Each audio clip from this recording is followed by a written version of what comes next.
আপনি যদি পুরুষ হন এবং এই 7টি লক্ষণের মধ্যে 3টিও আপনার সাথে মিলে যায়, তাহলে আজকের এই ভিডিওটা আপনার জন্যই। আমার চেম্বারে প্রতিদিন এমন অনেক পুরুষ রোগী আসেন যারা নিজেও জানে না যে তাদের শরীরে টেস্টোস্টেরনের মাত্রা কমে গেছে।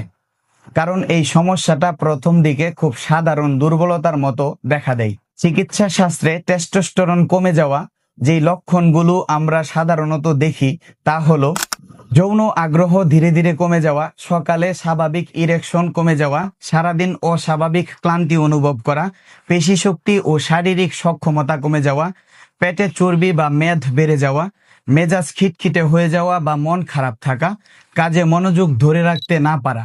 এখন কথা হলো, এই লক্ষণগুলো থাকলেই যে টেস্টোস্টেরন কমে গেছে তা নিশ্চিতভাবে কিন্তু বলা যায় না, কেননা এই একই উপসর্গ ডায়াবেটিস, থাইরয়েড সমস্যা বা দীর্ঘমেয়াদী মানসিক চাপ থেকেও হতে পারে।